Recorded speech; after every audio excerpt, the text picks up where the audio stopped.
Good afternoon. Welcome along. It is Inspire and Be Inspired, our regular music conversation, inspirational topics of conversation. And today I am going back in time, talking to a gentleman who I've known for 25 plus years. I'll bring him onto the screen without further ado and say greetings to Mr. Angus Campbell. How are you, buddy?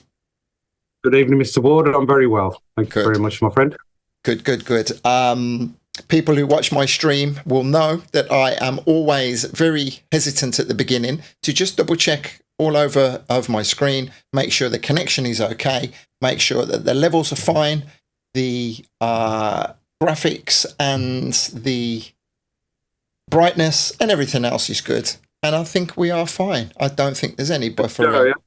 Yeah, we're still here, so it's all good. So let's put some context on this conversation. Mr. Angus Campbell from a big music family, which we'll get to talk about. More importantly, he's a gentleman who I credit for thrusting me headlong into the Logic Studio program. He pushed me on my way to being a producer myself, and he's achieved quite a lot of things down the years. And over the next however long it takes, we're going to talk about that. So that's something that you're looking forward to doing, bro? Yes, I am, mate. Very much looking forward to it, indeed. Good. Spill the beans. I can see that we are working. We have Emily with us bright and early, as always. Huge respect to you, my love. Thank you for the support to let me know that everything is rocking and rolling. People come back and check out the recording. Please do leave comments for Angus on any of his words, because it's always nice for my guests to know that they are reaching you. So where are we going to begin? What year were you born? Old man now, Andy, 67, 60s. Okay. Child of the Summer of Love, I do believe, isn't it? 67. So there you go, yeah. Back in the day, mate. Okay, but, what part of Birmingham? Actually, just down the road from where I am now. King's Heath, born and bred, and still here. I've been a few places in between, but yeah, I'm very much a Bromley lad, as you know. So born and bred, absolutely, mate. Just for my ridiculous, useless brain, being from Birmingham myself, what region of Birmingham is that? Northwest? It's not south, is it? South Birmingham, mate. Yeah, south. It is south. Okay. Well, a young lady by the name of Michelle Ward says, you look really well, Angus. So, Thank you very much, Michelle. High praise indeed. So King's Heath, 1967. I mentioned that you are from a musical family. We'll get to your wider family shortly, but brothers or sisters, remind me? I've got one sister, an older sister, who didn't take up the music mantle, but just the one sister, yeah. Okay, so I guess we'll get it out of the way now. You are related to the UB40 guys. Cousins? I am. They are my first cousins, yes. Ali and Robin Campbell, my first cousins. Okay, and were you close to them growing up? Yeah, we were a close family. I mean, you have to remember that all of the Campbells were musical, not just my cousins. My mum, my dad, and my uncle, which is Ali and Robin's dad, used to play in a folk band in the 60s. And they picked up their songs from my granny and granddad. So we're kind of third generation now. So it's very much in the blood with the Campbell family. So, and they've, just sort of been part of Birmingham's music scene since way back in the day. My uncle ran a quite successful folk club back in the 60s as well. So yeah, I don't think there's any options for any of us really. That's what we were all going to do, So, and so you all would have revelled in the success in the early 80s of UB40 as it grew and grew. Yeah, gosh, yeah. I'll never forget my uncle coming round with their first record, and he put it on. And he says, "Well, what do you think of that?" I was like, "Oh, it's reggae. I don't like reggae." I was into rock back at the time, and sort of like nobody knew then. Do you know what I mean? Nobody knew it was their first record, literally the first press, and everyone was sort of like, "Oh, what do you think of this?" I was like, "Oh, I don't know," and stuff. But obviously, it went on to do amazing things, So All right. Well, tell us about those times then, between maybe the age of 6 and 10. What you can recall, what life was like for you. Let's just look at that ever so briefly. Life for me was gigs, going to folk clubs with a Coca-Cola and a packet of Frazzles, sitting in the back watching my mum and dad, my uncle perform. So I spent a lot of my early years just sort of being around music, very much so. Rehearsals in the front room with the band and just going here. I mean, we used to sort of travel around, went to Scotland for music festivals, all that type of thing. So, yeah, it's all I knew really from a very early age. So because that's all you knew, does that give you pleasant memories, or does it sometimes, do you think, oh, it was a pain in the arse, I wanted to do something else, I don't know. Yeah, do you know what? They never pushed me into it, which is, they never actually forced me into music and said, oh, you've got to do this, you've got to have piano lessons. Or I just kind of found my own way really into it. Mm-hmm. So, yeah, it's got fond memories. I think some of it was, I mean, they were on the road a lot. It was a hard life in that sense for them. They were always gigging. They were always out because that's the way you earned your money back in the day. So, early memories of, we had a few childminders had to come look after us. They used to tour Denmark every year, so they sort of go off for a week or two at a time to go and to bring home the bacon for the kids, I guess. So yeah, Mm-hmm. Okay, because Birmingham, great memories back then, but also it had its bleak moments, right? Do you ever remember the difference of? Yeah, I mean, my family were always very much supporters of the working class. That's what we were about. Obviously, if you listen to my cousin's first album, that's very much about. It's very politically motivated. Mm-hmm. It was all, Madame Medusa was a song that my uncle wrote. It's about Maggie Thatcher, and what she did and all that type of thing. So. They were aware, politically aware. We were aware of, it was hard times for everybody back in those days. And I think back in those days, music used to very much reflect that. There was a lot of bands, The Beat, all that sort of thing, used to do songs about, hardship, working class people. So they were very much in touch like that. Yeah, so that's, I can be proud of too. Do you know what I mean? They weren't just in it for anything. They were in it for a message, to try and help people and stuff. Do you know what I mean? And we used to do like miners gigs and all that for free. They do charity gigs sort of for free for good causes to help people. So yeah, fond memories really, I guess. Right. So that first album, and we'll get away from talking about UB40, but was it Signing Off? Was that the first album? Signing Off was the first album, and it was recorded up the road. Okay. Literally up the road, from the same road where I'm living now, ironically enough. At Bob Lamb's place many moons ago. Okay, so early 80s, was it? I think so, yeah. It was early 80s, yeah, late 70s, early 80s. So by this time, you're 13, 14, you're already starting to find your feet and getting out and about. Were you in pubs? When you were going out to these places, was a cheeky drink ever snuck away and stuff like that? To be fair, I wasn't really.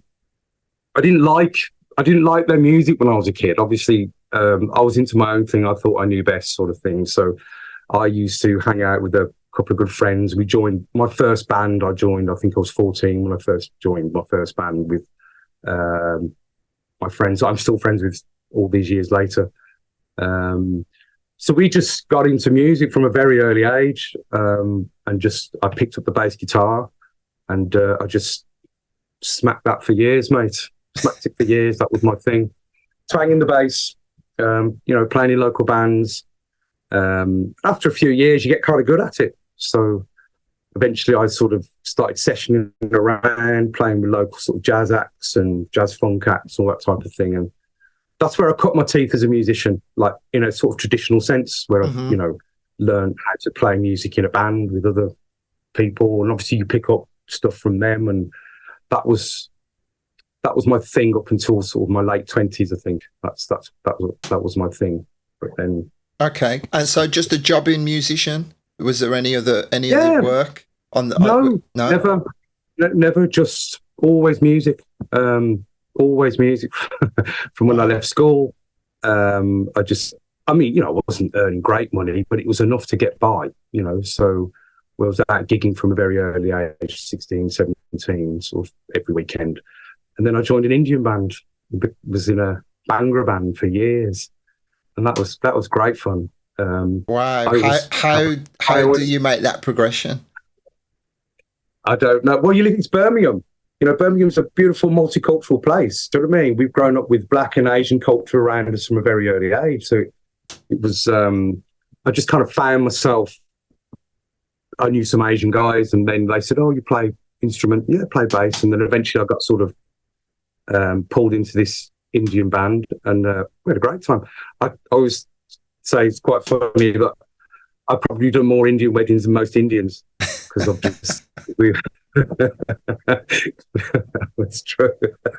Because we have like two, three weddings a week, and then we do gigs in the week as well. We're really quite busy, So yeah, it's that string to my bow as well. So okay, well, let me say good evening to anyone that is watching. Please feel free to say hi. Bob Hope says good evening, as does Chris Kentish. He says big up Gussie. Hey. So thank you, guys. There is, I'm not sure if it's the same for everybody else. I'm getting a slight bit of visual buffering with you, but it's fine. We'll crack on through it. If anyone else is experiencing it, it's not taken away from the conversation. I'm just noticing it myself here. So bass then, learning all the time. At what point did you then start going to the keys? I stuck with sort of, I got to me into my 20s. I was like, this isn't going, not that it's going anywhere, but I could just see myself ending up being a sort of okayish musician, playing for like bar money, pub money, that sort of thing. I thought it didn't quench my musical thirst. I felt there was more out there. And then I discovered raving. Okay. So dance music. And that's where my musical differences started to happen with people in bands and stuff. The guys I was playing with didn't really get into that scene. I kind of just went headlong into it. And I think I got a bit frustrated with playing in bands. And then I'd hired a place from a guy called Graham Hamilton, a fantastic trumpet player, also used to play the Birmingham Cannibals. He had a rehearsal room, but it was also a studio. And then the band thing fizzled out. And I said to Graham, "Do you mind if I carry on using your space?" I said, "I want to learn how to use your studio." So, and that's when I got the bug then.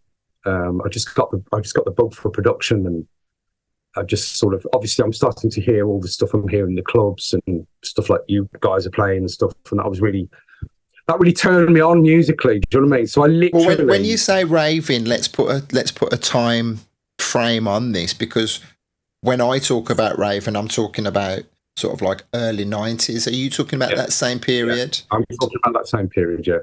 It wasn't club music then, it was rave. Do you know what I mean? Like 90, 91, we're still into Charlie's Cat and all that type of thing. Do you know what I mean? So I kind of grew from there, got into a bit of raving, got into, like that was the thing. And then shifted into the clubland after that. Snobs, I don't remember Snobs back in the day in Birmingham. That was a big influence for me. Original hi-fi rockers, whatever it was, DJ Dick, Adam, all them guys, do you know what I mean? It was, really got into that, and that's what kind of steered me into what I'm still doing now, Okay.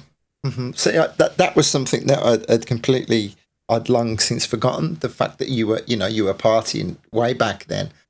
So we've spoken to Dick, we've spoken to Adam, spoken to Lee Fisher, spoken to Jock, just recounting all of those incredible times. So tell us about what happened in the studio then when you started producing. I didn't have a clue. I thought I knew what I was doing, but I just hadn't got a clue. It was very sort of new to the game. And my partner at the time used to work in getting people off the dole, trying to get them into business. And she said, "Oh, I've met this guy. You'll really like him. His name's Ian Wallman. He's a really nice guy. He's on the radio." I was like, "Oh, he's on the radio." Like, I think you and him were. Was it Choice? Was it then, Andy? Choice FM at the time, yeah. Choice, wasn't it? So she sort of said, "You've got to hook up with this guy," and that's when I met Ian. I brought him down the studio and was like, listen to my music, and he was sort of, yeah, it's okay. It's being very polite, but it was rubbish. But and that I think that's where we made that sort of classic combo, the DJ producer thing. Mm-hmm. And so Ian was bringing in lots of fresh music. I mean, you guys were getting all the promo stuff at that time, weren't you? Do you know what I mean? You were well ahead of the game. Like back in the day when you had to fill in your reaction sheets, your promos, and all that type of thing. Do you know what I mean? So, yeah. So Ian was bringing all this sort of fresh stuff into the studio. I think it was, what did he bring in? I think it was Double 99. Yeah. What, the Rip Groove? R.I.P. Yeah, the Rip Groove, I think it was, yeah. Okay, so that's quite late in the day. So we're talking about late 97, 98, or is it even back end of 98? I can't remember when it was, but he kind of brought that into me. And we were making music before then, but we brought that record into me. I went, I want to make something like that. That is cool. Do you know what I mean? And that was kind of, and that's when the garage vibe got me then. So I was very much a house guy up until that point. Do you know what I mean? It was all, house stuff. But had you had any relative success with any of the productions up until this point? No, not at all. We were massively in debt. Like I borrowed like a load of money to buy studio equipment, and we're hemorrhaging money every year. Do you know what I mean? But I was just determined. I was absolutely determined. So, and did you get anyone else to come in that you could produce with, or hire charge studio session time or anything like that? I wasn't experienced enough. I didn't know enough about it at the time. But we were starting to sort of work with other people. I think that's when we had Nick Romilly in for a year or two in the studio as well, back in the day there as well. Uh-huh. So we were trying to sort of spread our wings a little bit, try and bring in a few things. But yeah, it was just a labour of love in that sense. We were doing it because we loved it. And I took on a bank loan. I was convinced that I was going to do something, sort of bit of blind faith there, I guess. But we just kept going and kept going and kept going and kept going and kept going and just. Okay. Well, let me ask you, because I do know part of your story, and we'll take it in the timeline if I'm jumping forward. Was Cully on the scene at this point? No, Cully. I met Cully through playing in Indian bands. So okay, well we'll come to that in due course then. So yeah. Go on, carry on. So. And then we made a business together, me, Cully, and this other guy. We made a business, and that's where we got the bank loan, and we were going to try and do productions. So there was a bit of a two-pronged attack, because I was all about dance music, wanted to do dance music, but Cully was very much about film, TV stuff. That was his goal. So while all that was going on with the dance stuff, I was also making music for sort of what they call library companies. So let's give. We'll get back to Ian Wallman shortly. Forgive me for jumping all over the shop. No, let's give full credit and start with the Cully. Was it Cully G? Explain him. Cully B. Cully B. That was it. Explain him, your company, what your goals were, and just explain how that, how you were getting money in that way. Yeah, Cully was very focused, extremely focused. Had a very specific goal in mind, what to do. Had a very clear vision. He was very good at networking, making connections. So it was quite a very happy relationship, because he was out there sort of, making connections and whatnot, and I was in the studio making music. And so we just started to put tracks away with these companies. But it's a long process. You don't make it overnight in that game. You have to build up a big collection.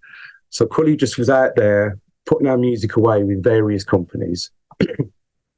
And just for clarification, we're talking about making music for TVs, adverts, things like that, synchronization. Because you cut out when you were explaining that initially.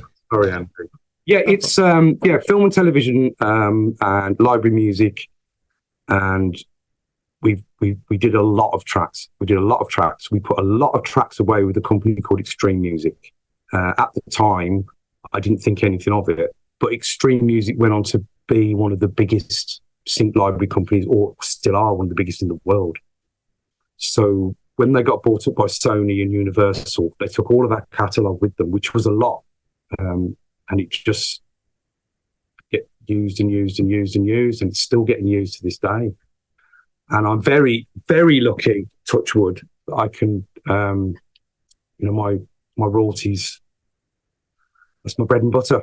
Yeah, so there is a back end of that, not like this house music fiasco where you'll get a couple of hundred quid if you're lucky off of your sales, and that's it. You never see it again. So I just wanted to give that a mention and a shout out to Cully as well.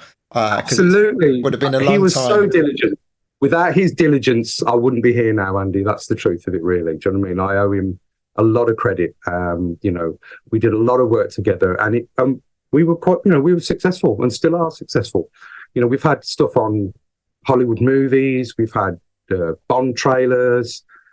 Our music gets used across the world on all the channels. It just, there's a huge amount of usage. So I'm truly grateful for that. It's, it's given me a life, really. It's given me a life in music, I've been able to just do that all of my life. So for that, I am grateful, Well, that has to be inspirational for people to hear. As you say, you gave it a great description, a multi-pronged attack, because you do need multiple sources of income if you want to be a DJ or a producer. Exactly that. And it's a quiet life as well, Sync, because you can just chill in the studio. It's all done sort of over the net nowadays, sort of thing. You don't have to run around or whatnot. Do you know what I mean? Sort of, and you make music, but you are making music to order. So I made an enormous amount of music that perhaps I wouldn't listen to personally. Like, we need some energy rock tracks, or we need a reggaeton track for a scene in a movie, or we need a classical thing. So you're making all sorts of different types of music. But I feel that's sort of seasoned me as a producer, because I've had to sort of be going into multiple genres and you have to learn about the genres. And so that's given me a skill to be able to sort of absorb various genres of music and just sit in my studio and then make it, to the best of my ability. And it enables you to get over your ego as well and just think, right, well, it doesn't matter if I don't like it. There's a job to be done here. There's a job to be done. That's right. And also as a friend of mine said, especially with music, know what you don't know. And know what you don't know, and then bring in somebody that does. Don't be too proud to admit that you don't know something, like, it's out of your league. Like, if they wanted some heavy metal rock tracks, that's not going to be me. I'll just get the guy who can get it in and just get it done, delegate and just get it done, so not too proud to know what I don't know. Well, that's cool. I mean, saying knowing what you don't know what you don't know, I say sometimes. Yeah. Okay. So let's get back to Mr. Wallman then, and the beginning of your joint productions together. Did Ian, I know Ian did bring a lot to the table, but at the beginning, was it a partnership that flowed really well? It did. As I say, I think it's a great relationship. That sort of DJ producer, because you've got two sets of different ears, because the producer hears it one way, but a DJ hears it a completely different way. They're not really interested in your technicalities and what you're doing and whatnot. All they know is that they played it last night and it cleared the dance floor. So you're not going to do that again. Do you know what I mean? So you go back to the drawing board. Okay, come on, let's try again. Do you know what I mean? Try again. And then you play a tune out and it works, or whatever. Do you know what I mean? Or you press up some vinyls back in the day, as it was 500 test presses or whatever it was. And so, yeah, it's a good sort of medium. Do you know what I mean? That kind of relationship, as you know, like yourself, you've done that type of thing. And we all know it kind of works sort of thing. So Ian brought a lot. He brought his experience, and I hadn't got a clue about DJing then. Do you know what I mean? I hadn't got a clue, mate. Do you know what I mean? So luckily for me, Ian was a good DJ, so we could go out there and do his thing. And he had the radio thing as well, so that was really cool. Do you know what I mean? A bit of limelight there. He was getting sent all the records, so we were slightly ahead of the game in that way, you know, because music wasn't as easy to access back in those days, was it, Andy? No, you weren't getting the promos from not them. at all. You weren't in the game. Were you B15 Project from the off? Yeah, we sat there. It was literally in the studio. I was mentioning the Graham studio, and we were like, what are we going to call this? And we just sort of sat there. And so where are we? So Edge Blaster, well, it's B15. It's a B15 Project. And then it just just stuck from there on, really, you know. So no great thought about it, but it was just, that's what we called it. So it was always the B15 Project from the get-go. Yeah, absolutely. Yeah. Mm-hmm. So because I know there were a hell of a lot of tracks working closely with Ian on Choice, I would be given all of the demos that you were making at the time, but I'm struggling to remember some of the earlier things that you'd done. It wasn't always two-step as well. It was more 4/4 as well to begin, wasn't it? Yeah, I think what was our first record? I think it was Hands of Time. That was it. Hands of Time. Do you remember it? Quite a soulful male vocal. Yeah, this male vocal. If I didn't do is this kind of vocal. I mean, it was that real sort of.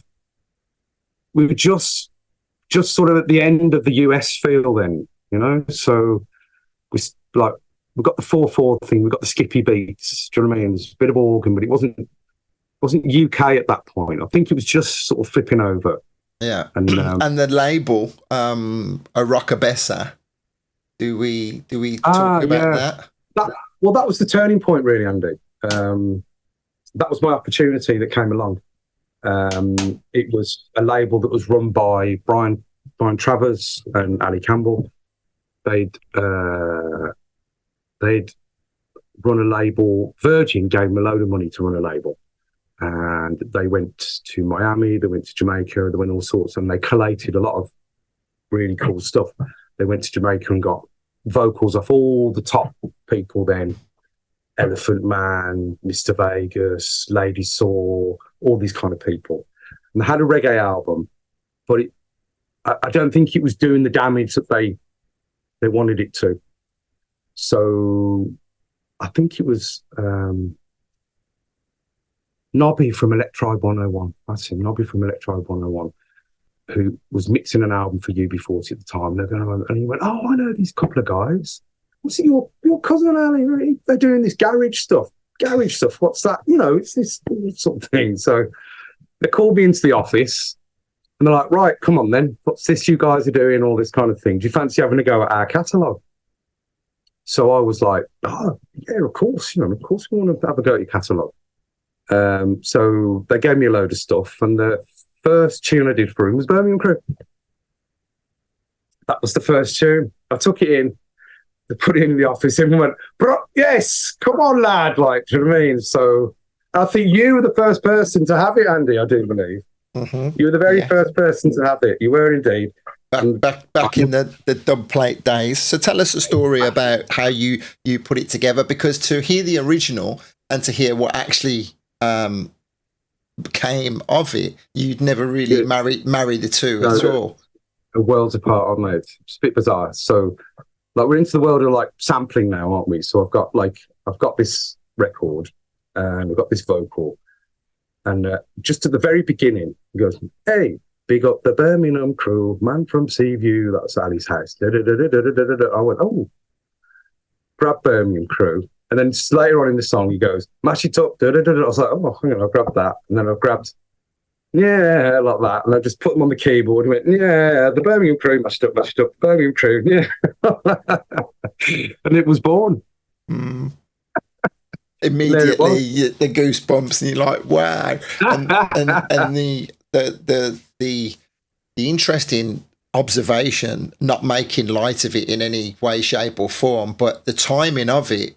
If you'd have thrown forward a few years, you'd never have been able to use that track with the gunshots and everything, because as the years progressed, Birmingham got rather tasty, didn't it? And so I used to use on my radio show, I used to have like a jingle where you play a great tune. It was like bullets, tung, tung, you know, gunshots. And then again, not making light of it, but, you know, Birmingham became renowned for the gun crime. Yeah. But this was way back then. So back in the day, you know, putting that slant on the conversation. So, yeah, so the lads already knew that you were onto something with this.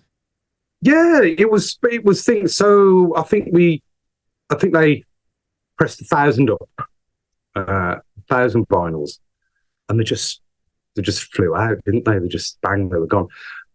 But it never got scheduled for a proper release. That was the only thing that was regretful about it, because the record company looked at it and went, it's too regional. It's like, it's not. Because you've got this Birmingham thing going on, it's too regional. So they didn't do a full release on it. So it just got bootlegged. Like CD copies flew around, and next thing you know, I'm not going to name the shops, but anyway. Yeah, well, put it like this, they weren't that difficult to find. Exactly.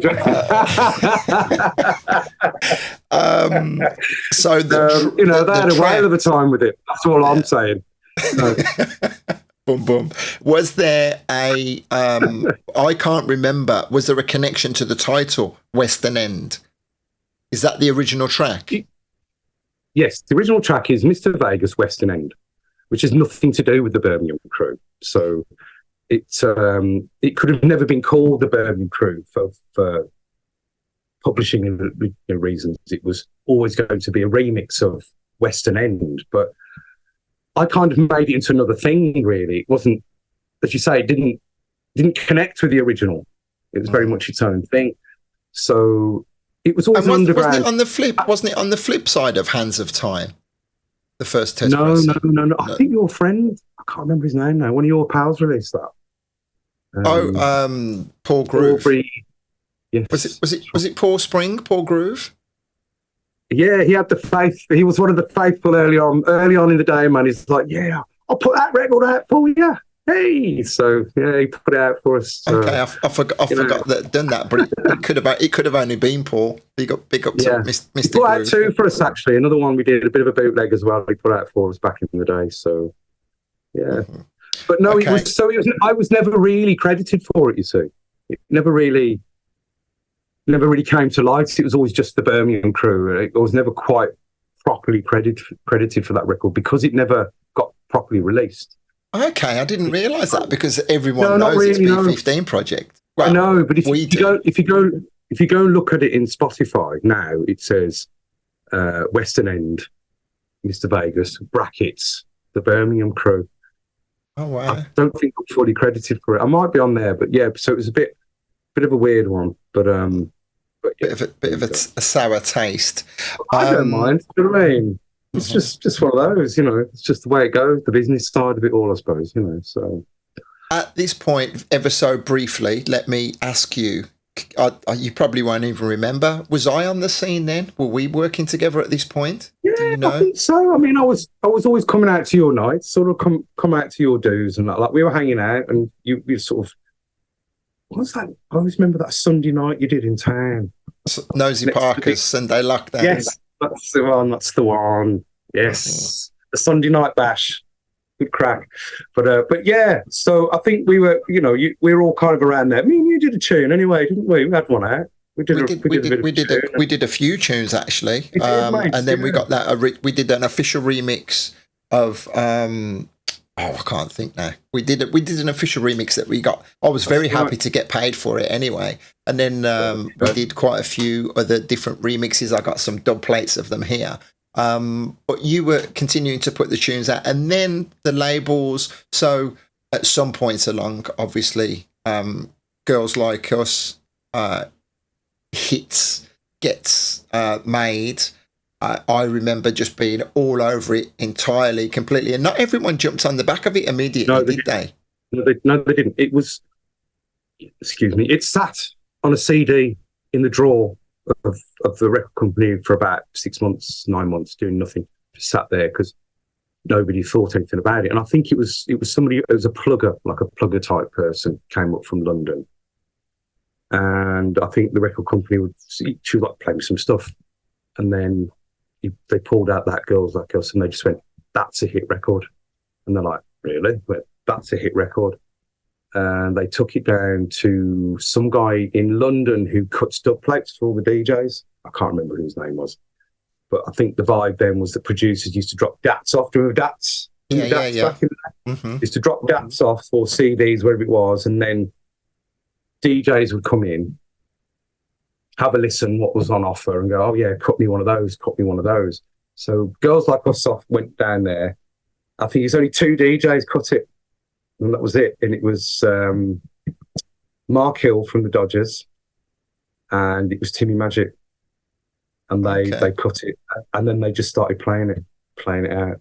I see. Well, that's a different recollection than I have, because Spoonie and I have always joked about who was the first person to give this tune a rinsing and get behind it, and he always insisted it was him. And I was like, "Well, they were the dream team." Don't be stupid, mate. I've had this tune for months.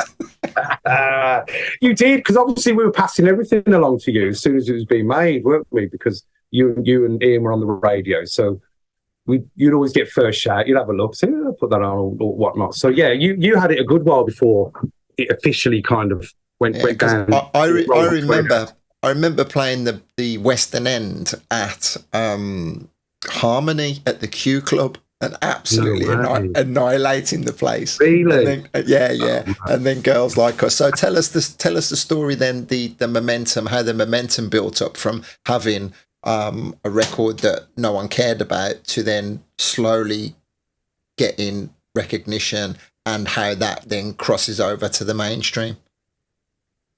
Yeah, I mean, I thought I was making dark underground club music, do you know what I mean? Making pop records, no idea, do you know what I mean? So we made Girls Like Us, we made a load of records at that time, and then I think it came to the attention of Relentless Records, with Shabs, and they were doing all the garage stuff at that time, sort of thing, and they just snapped it up straight away.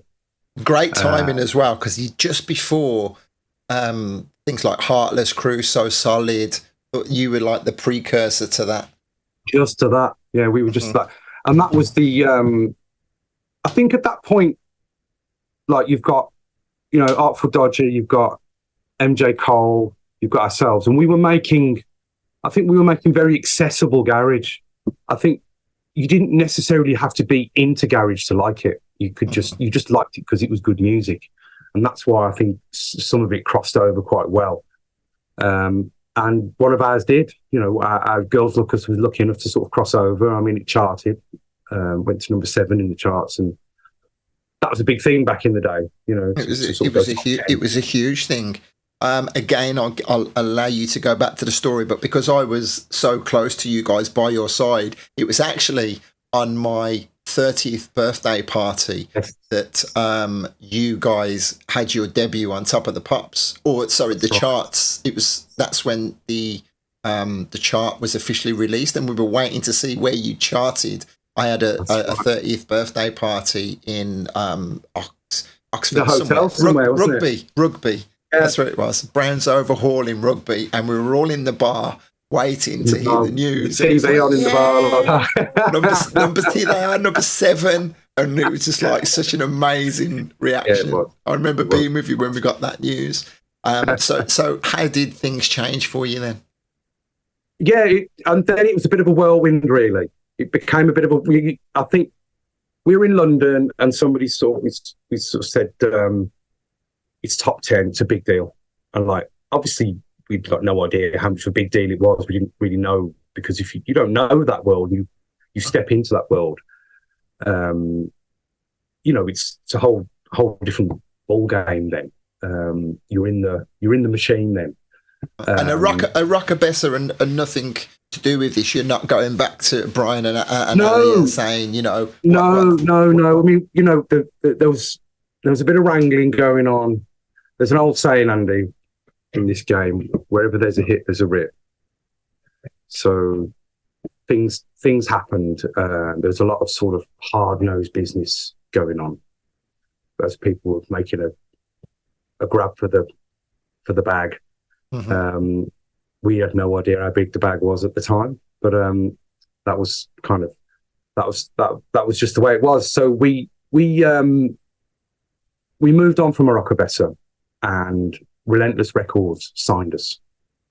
So we got a bit of a major record deal, you could say. And then we signed a publishing deal with EMI.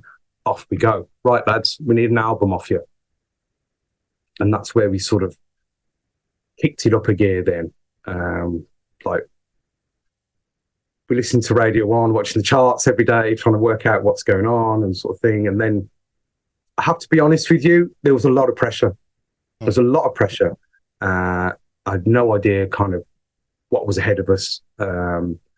So we struggled a bit, I think, because just a pair of lads from Brum, do you know what I mean? We haven't got a clue, you know. So next thing you know, we're shooting videos and we're, you know, this, where's your next single and all this kind of thing. And you have a window of opportunity, you know, your sort of flavour of the month or the week, or whatever it is. And if you've got all your eggs in your basket, all your ducks in a row, you're good to go. But we hadn't, you know, we just got this sort of one hit type of thing.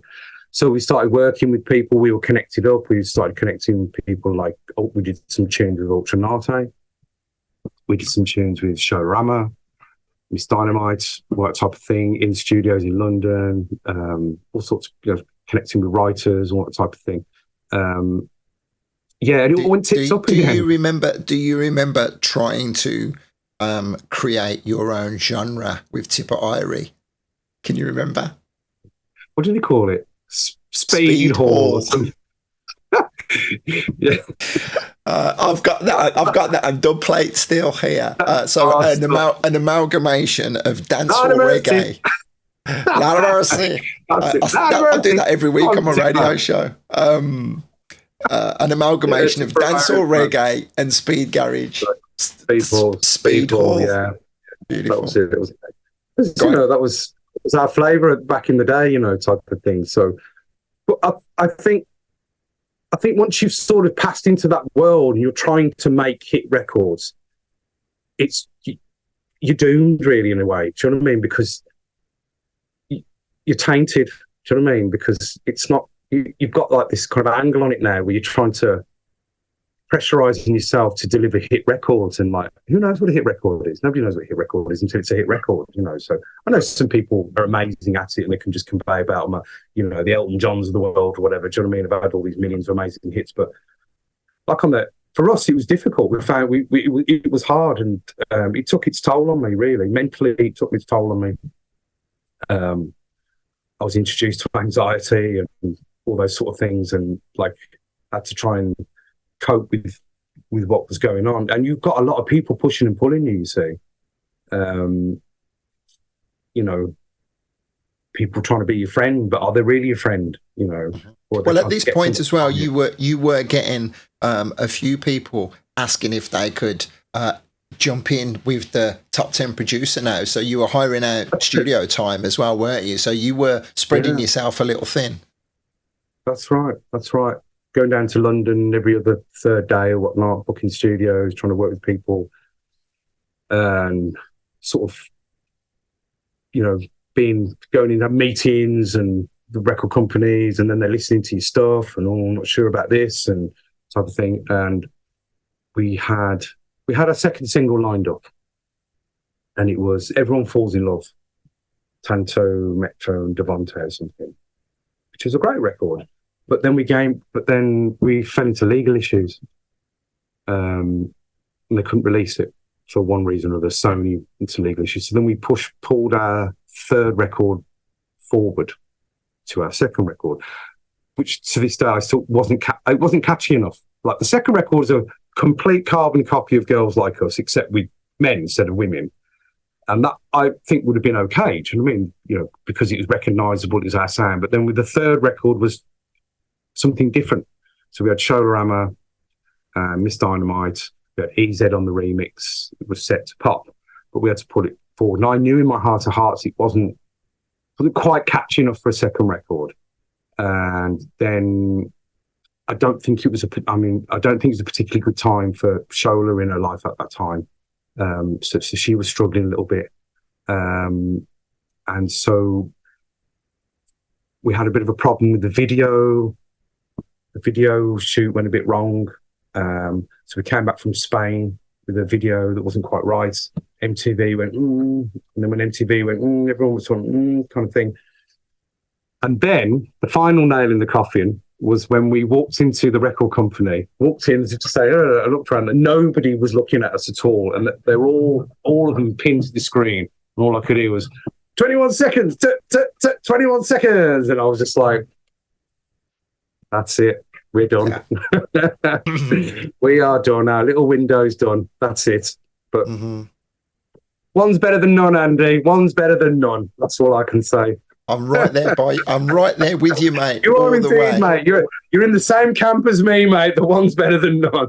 Exactly. Well, we had a running joke. Obviously, you mentioned about DJ producer partners. At this time, after I'd been working with you for quite a while, I then started working with Timmy Vegas at Soul Central, and then when we eventually had our success with Strings of Life, it was always a running joke between the four of us. It's like, what number did you get to? Number 7, number 6. Hey. And, it's just like always a running joke. But we never had an album on the table. There was nothing like that for us. No, we were just. But yours is in the annals of history too, mate. Do you know what I mean? It gets played out all the time. It's always a good feeling, isn't it? Do you know what I mean? So they both are. So, let's talk about then the, as you say, the fall from grace, as it were. It took its toll on you mentally. By this time as well, I think Ian had probably left the radio. I can't even remember. I've spoken to Ian since I mentioned that we're doing this conversation. And I know he'd left Birmingham and moved down to Oxford. But can you remember when that was? I think it was early 2000s. He moved to Oxford, moved down there with his partner, and he was he left the radio. He'd left, and we were kind of full-time B15, and we had a sort of couple of summers of just gigging everywhere. You know, we were we're doing quite a lot. We're doing like you do. An agency took us on. And we just had a sort of itinerary of gigs that we used to, we'd go to. And we were just out there and about, driving down Essex, Wales, wherever it was, and just sort of. Live PAs rather than the actual DJs? No, that was our downfall, you see. We couldn't PA it because the girls were from Jamaica. Mm-hmm. Well, let's not talk about the Top of the Pops appearance. Exactly. Do you know what I mean? It's not the best one in the world, is it? Do you know what I mean? You've still been on Top of the Pops, but I watched it and I was just like, it's me in the background going, "Hello, Mom." Hello, Mom. I thought to myself, I don't remember it being this bad, but it was all good fun. Truly awful, but anyway, we were there. Do you know what I mean? That was the main thing. I can always say that. I still find it funny when I tell people that. I go, "Oh yeah, no, I've been on Top of the Pops, man." They go, "What?" I was like, "Yeah, I've been on Top of the Pops." It's quite a funny thing to say, isn't it? Do you know what I mean? Bit of an and at least you got in your video, So we never got in our video. Yeah, but if you blink, you miss us, Andy. Come on, man. No, you were actually in there a lot more than I remembered. Because, like I say, I went back, I posted it the other day, and it's just such an amazing tune. So anyway, progression by the running side by side. You're continuing to make other styles of music. You're working with other producers. Yeah. I mean, I can think of someone like Kiddo. You were making tunes with Kiddo at some point. Yeah. I remember your friend Marcus. You were doing a lot of stuff with him as well. Right. Yeah. Just all sorts, really. Because I just, I spent 20 years, 5 days a week, regardless, always coming to the studio, just doing one thing or another. And the garage died. It absolutely died, didn't it? It just sort of 2002, it just nosedived into nowhere. And it just became passé sort of overnight. So we were kind of stuck, really.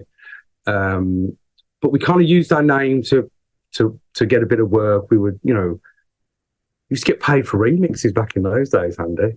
People had good money as well, for remixing. So we were doing okay, sort of thing. But it just kind of started, it just fizzled out and fizzled out and fizzled out. But meantime, I'm still doing sort of film and TV stuff. I was always doing that in the background all of the time. And sort of, I was lucky in the sense that as the garage thing went like that, the TV and film music kind of went like that. So I just went headlong into that, Andy. I abandoned the whole dance scene. I stopped going out. I stopped making garage music completely, walked away from the whole thing. Because it just left a bad taste in my mouth in the end, because of all the things that had gone wrong, everything that hadn't quite happened. Like I just had to collect myself. I had to try and sort of refocus myself. And that's when I went into sort of, me and Cuddy just went full into the sort of film and TV music type of thing. And I stayed there up until 2 years ago from that time. Okay, so that's what you're doing in the off the scene, staying out of the way. It took its toll. So is there any, from 2003 up until 2020, that's 15, 16 years, purely just focusing on the studio? Absolutely, mate. Yeah, absolutely. That was it. That was my. I literally became a hermit. I didn't go out and do anything. I just spent all my time in the studio working away, doing like putting away hundreds of tracks with various companies. So we'd said at the beginning of the stream, a couple of people commented on how well you were looking, and we'd said just before we began, there was a point where you weren't at your healthiest, shall we say? No, I wasn't. So what was the turning point? Just I don't know. Like as I say, I spent more or less 20 years doing film and TV. I just got a bit comfortable. I kind of just got a bit of, got overweight, just became lethargic and stuff. And then personal things happened in my life. There's some personal circumstances changes, and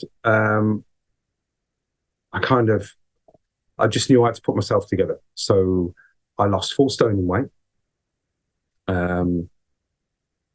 Meantime, got myself fit in doing that by trying to lose my weight, sort of put myself together. And I literally had an epiphany 2 years ago, and it's literally to the month now. And it was a good friend of mine called Trudos. Remember a DJ called Trudos? I don't know if you know him. He's a garage guy anyway. We were working together for a while. He sort of came to me. Trudos Soul. I do know. Yeah, Trudos Sound, he calls himself. Sound. That's it. Yeah, I'll do that. He's always asking me out to come to gigs, and I was like, yeah, and never did. Anyway, I'd lost a bit of weight. I was feeling a little bit confident about myself. I was thinking, maybe I shouldn't. It was Chris and Adams Festival. It's called Crooked House. They're running their 3rd year now, and I went there the first year to Joe Hunt's garage thing. So God bless you, Joe. And I turned up there with Trudos. And at this point, I'm kind of looking a little bit what I used to look like back in the day type of thing, and kind of shifted on my way. And I'm their background. I think it was Monster Boy that came in. It's like, oh, it's Angus, isn't it? He says, oh, don't tell me I've missed your set. And I'm like, no, mate. I'm just here with my mate Trudos. What on about? And then I think it was another DJ come in and says, when you on? I'm like, what are you on about, mate? No, I'm not on. I'm just here with them. After about the 4th or 5th person, he kept asking me, oh, don't tell me I've missed your set. I was like, I'm missing a trick here, aren't I? I'm missing a trick. I got on the phone to my mate Jack. I went, Jack, there's going to be a DJ. He's like, piss off. I says, mate, I'm going to be a DJ. He's like, yeah, Lars. I said, I am. I'm going to be a fucking DJ. That's what I'm going to do. And then I just squirreled myself away. And then I just taught myself to DJ. Just thought, sod it. Do you know what I mean? Like, sod it. And that's what I did. Just sort of put myself together, learned how to DJ, and just, yeah, here we are, sort of. Mm-hmm.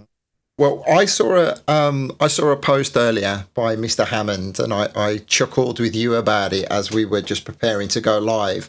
And I said, is he talking about, I read these words and I thought, he's not talking about the same Angus that I know, because it didn't really ring true to me about you being this shy person, lacking in confidence. But you said that, you know, you had some of the wind knocked out of you. I did for years, Andy. Yeah. So I went completely off the scene. Got to remember, I mean, completely off the scene. I literally didn't go to the pub down the road for years. And then when I first came out, so my daughter, best friend at school, was a guy called Ollie. Hello, Ollie, if you're watching. And he was friends with Alex. Now, I didn't know Alex at the time. And Ollie's like, oh, you should come to Alex's night. He does this sort of retro night at the Hare and Hounds called Heritage. I was like, is it any good? He's like, yeah, you'd love it. You know, I was like, okay, I haven't been out for years. And then we went and then they invited me to a pre-meal.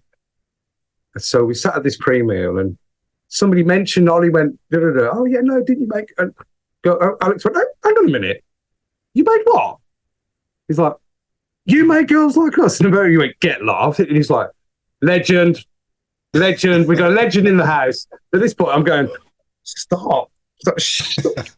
He's like, no, mate, you're a legend. I was like, stop, man, you're embarrassing me. Because he's like, come on. I was like, no.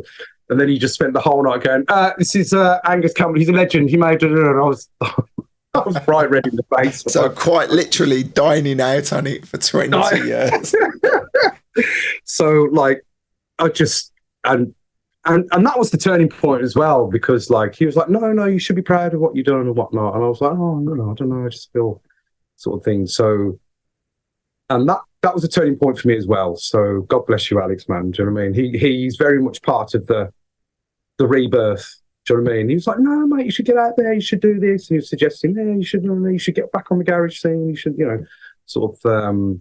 So he's been, you know, intrinsic to me, trying to kind of see what's potentially there in that way for me. So I spent a while trying to sort of come out my shell here, Andy, and just sort of like put myself out there a little bit, taught myself a whole new skill. I had no idea people were still listening to it. Like, I had no idea. Like, so what are you playing when you play out? Right at the minute now, I'm just playing old school garage because that's what I'm known for. Do you know what I mean? I've got a set of sort of, you know, the old classics and whatnot. And I'm getting a bunch of curiosity gigs, I think, you know, because it's like, oh, he made that.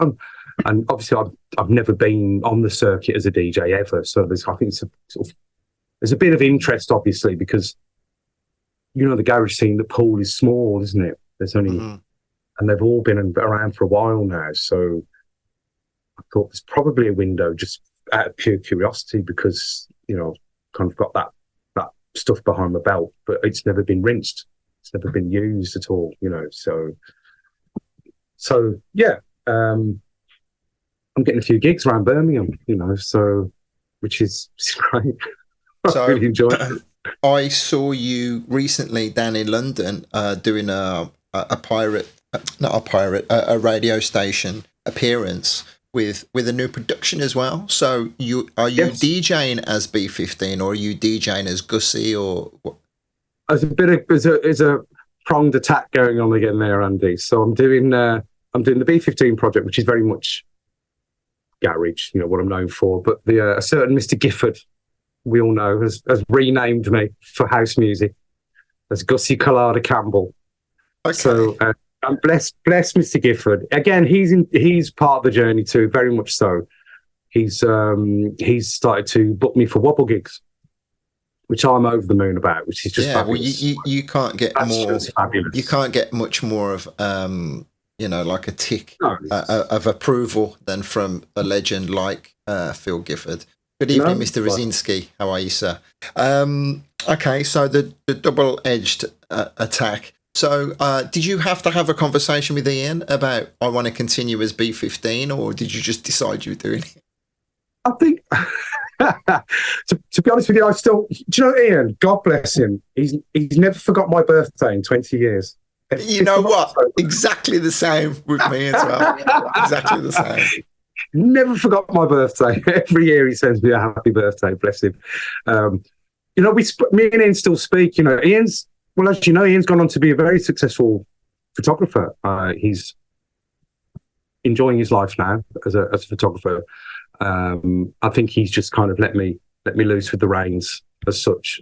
He's always welcome to come back and do some gigs if he wants, but I think he's just too busy, Andy. Do you know what I mean? Making money. So B15 Project, and are we? Because I'm not aware of the position you are with regards to promoting stuff. What's official? What's not official? Can we talk about things that you have done that you push in? Promotions, productions that you've done, singers you're working with. Yeah. So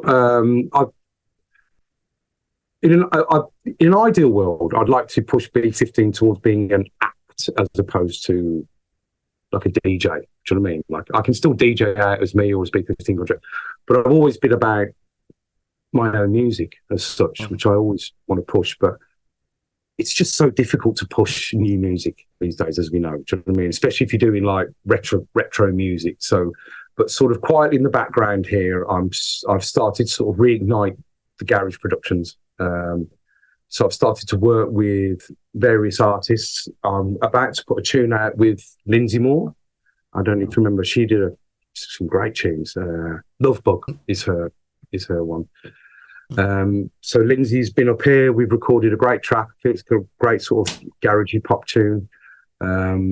So that's going to be coming out soon. She's going to be busy promoting that and singing out and about singing that. We were on, was it not Flex? It's I forget the radio station now. But we went down there with. Was it Release? Was it Release or? Yeah, I think it was Release. And we've so we just hopefully things are going to happen there. I'm writing with another fantastic writer who's had a bit of a local hit, Birmingham hit, Kimberly Miles, who's really, really talented. So we've got a bunch of songs that we're in the pipeline there. And I put a few productions out a few years ago. A couple of years ago, we put some productions out on a Jam Tasty Records, which we're hoping to sort of reignite again. I've got sort of a bunch of stuff sitting there. So, yeah, I'm hoping to sort of, if the DJ thing takes off a little bit, I'm going to put some new productions out there, get some few people on board to do some remixes. Timmy being one of them, actually. Mm-hmm. I've been helping Timmy out with his productions, doing some bit of mixing and mastering for him. So in return, he does a little bit of a remix for me every now and then. So yeah, just kind of getting the ball rolling again, really. Do you know what I mean, Andy? So that's what we've been doing. So, but meantime, doing a bit of DJing, a bit of producing, So, well, someone had said it earlier on that you got a world of great equipment there that we could have had some background music while we were talking. It was Sine Wave saying great content gear to hear some backgrounds. It's quite. We've been chatting for just over an hour, but it's interesting how we can take 25 years that really does feel like it's gone like that, and just share it in 60 minutes. A whirlwind, right? When you think about the highlight, because you really did experience some of the highest that you can possibly experience for a very short period of time. Yeah. We were up there for a bit. Do you know what I mean? For a couple of months, and we were up there, and so yeah, it's an experience. It's a fantastic experience. Do you know what I mean? To sort of, to have done that. But I think what was funny for me, that coming back out now, like, the love for Birminam Kru in this town is just ridiculous, mate. I had no idea. I had absolutely no idea. I think I was at Joe Hunt's rave the other week, and he put it on. I just got mobbed by people going, "Hey, you watch it?" That kind of thing. I was just like, bloody hell, yeah. It's still out there doing the rounds. I get sent videos all the time now with people out going, it's on, sort of thing. And I just think, wow, I truly believe, Andy, it's going to outlive me, that tune. Mm-hmm. Well, it will. It's part of your legacy. It's part of your legacy, isn't it? something really funny happened. I got tagged in an Instagram video, and there's an artist called Mist. I don't know if you know him, but he's a fairly big artist, like a grime sort of Mist artist. I think he's about to release a version of Birminam Kru. Really? He shot a big video for it and all that. It's a big deal. And he shot this video because it's a bunch of kids, right? And he's doing like an after shot of this video, the after shot of the video.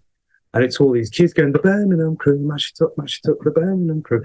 And I looked at them all and thought, none of you were born when I made that record. None of you were born. Do you know what I mean?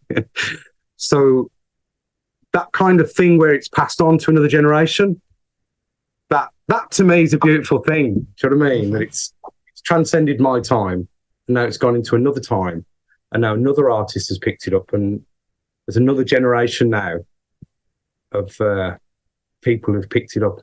And then I had a video, Andy Baxter sent a video, and it's him and Hannah Wants in Cafe Mambo, dropping Birminam Kru. And all you see is Hannah Wants him going, like this sort of thing, do you know what I mean? And Andy just put a comment, says, thank you, B15, for giving us our anthem. But yeah, man, why not? And then somebody sent me a video the other day, I went, I mean, I beat there, Birminam Kru, mash it up. So, I mean, I love girls like us, but there's something about Birminam Kru that just won't die. And I had no idea it was so still out there doing the round. Well, Schoolie is commenting. He says it was a special moment. It was our showing that we had a ting to. Everyone got behind it, 100%, completely. And the important thing is, which is why I wanted to bring you on and have this conversation, is you are so much more than the Birmingham Kru. You are so much more than girls like us. You know, and you've had the opportunity to tell your story. Yeah, I have, man. Thank you. Yeah, no, it's been good, man. That's it, man. I mean, it's a lifetime of music for me, Andy. You know, and so I've done nothing else. I'm never going to do anything else. I've never had a job in my life. I've always just done music since I was 16. And you know, I don't think I played for the Specials as well. I was a bass player for the Special Beat as well at one point. Toured all over Europe with them. And why? What? Yeah. I played with the drummer Brad from Specials and all that. Yeah, I did a tour with them all over Europe and stuff. That was great fun, you know. So, yeah, and I've done all sorts, really. So, well, Paul Rodinsky is saying, did you go over the initial production of the tunes, how it was made? And he's asking me, did we go over the initial production of the tunes and how they were made? We didn't actually really go too much in depth. We just spoke about how you'd sampled the Mr. Vegas track, but it was basically, I remember it was you sitting, thrashing out some chords until you heard something that sounded right, and Ian bringing in some of the hot new tunes to give you the inspiration. That's right, yeah. And we made it on budget gear, mate. It's tin pot gear. It wasn't no swanky studio or nothing. I mean, you remember it was in Hockley, wasn't it? It's that the little hole in Hockley, you know. Freezing cold. Freezing cold with mice everywhere. Do you know what I mean? It was And was there someone else next door to you? Was there another studio? Yeah, well, there was quite a few studios back in then, but they little studios. I can't remember his name. They had a bit of a hit as well. There was another guy down the end of the corridor as well. I mean, there was a bit going on there. In the jewellery quarter. That's it. So, strange. But anyway, we at some point I will have other people on again, like Alex, like Phil. Maybe we'll get you back on and we'll have a good chat and talk about those crazy times. Crazy times, mate. But yeah, so I'm loving life again, man.